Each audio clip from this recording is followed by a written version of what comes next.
Attention, attention, embouteillage sur les quais de l'Orne. Asthmatiques savent tenir.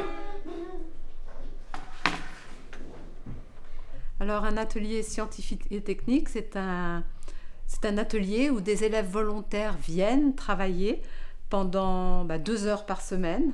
Et ils savent qu'ici, c'est toujours un atelier lié à l'écologie, à l'environnement, aux énergies renouvelables. Pendant 1 an, nous avons travaillé à imaginer un quartier écologique et éco-citoyen sur la presqu'île de Caen. Alors, nous avons choisi la presqu'île de Caen parce que c'est une friche. Et donc, du coup, en échangeant avec les élèves, en faisant des recherches, on s'est dit, mais pourquoi nous, on n'allait pas proposer aussi notre quartier de rêve, notre quartier idéal, où on aimerait vivre. Ça, c'est vraiment quelque chose à retenir, c'est qu'ils aimeraient vivre dans ce quartier qu'ils sont en train d'imaginer. Et en plus, j'avais un petit peu de relation avec un quartier écologique en Allemagne, le quartier Vauban. Les habitants là-bas ont accepté d'accueillir les 16 élèves chez eux pendant 1 semaine.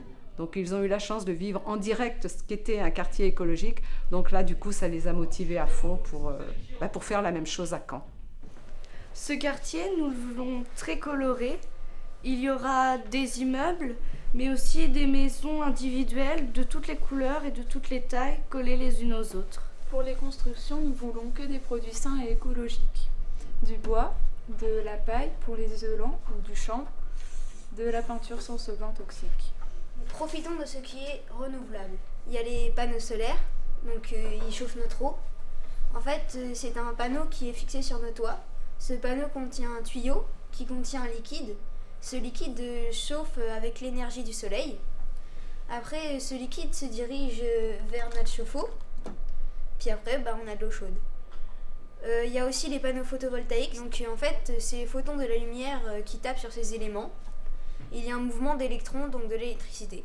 Alors on va faire une petite démonstration. Donc voici la machine à laver.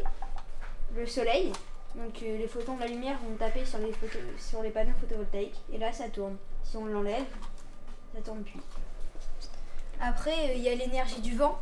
Donc pour ça il y a l'éolienne. Donc en fait c'est comme une grosse dynamo de vélo. Sauf que c'est le vent qui l'a fait tourner. Pour faire cuire des aliments comme ici, nous avons fabriqué des fours solaires à partir de divers éléments, comme du papier alu pour les éléments réfléchissants, des plaques de verre pour l'effet de serre ou des isolants. Donc dans notre quartier, on voudrait que l'eau de pluie s'infiltre dans le sol, donc il y aura presque pas de bitume, puis il y aura des toits végétalisés. Alors comme ici. Et en plus, c'est joli. Et on utilisera aussi, on récupérera l'eau des pluies donc pour arroser le jardin ou pour les toilettes ou la machine à laver. Du coup, il y aura des végétaux partout. En bas des immeubles, les jardins seront entretenus par les habitants. On pourra y faire pousser tout ce que nous voudrons, comme des fleurs ou pourquoi pas un potager. On pourra aussi s'y réunir ou manger. Il y a le tram aussi. Et donc, nous avons demandé au maire de Caen de créer une nouvelle ligne Est-Ouest qui passera dans notre quartier. Et sinon, le vélo, c'est l'idéal. On a donc inventé le vécolo, le vélo de la presqu'île. Moi, j'ai fait appel à 2 partenaires cette année. L'Ardes, c'est une association qui s'occupe de l'économie solidaire. Et puis, on a aussi fait appel à l'Agro, avec qui j'ai l'habitude de travailler. Il faut d'abord réduire la consommation. Et après, ce qui reste, le faire par des énergies renouvelables. Et après aussi, je pense, accepter parfois de pas avoir de faire marcher toutes les machines qu'on veut quand on veut. C'est-à-dire que si on a de l'énergie solaire, la machine à laver, tu ne pourras pas la faire tourner la nuit. Donc accepter de faire tourner la machine à laver que la journée. Et donc changer les modes de vie aussi, s'adapter à l'offre de l'énergie et pas adapter l'offre d'énergie à notre demande. Ça aussi, c'est un changement nécessaire. D'accord, merci. Nous avons envoyé notre projet au maire et à différents élus. Nous attendons leur réponse et nous espérons qu'elle sera favorable.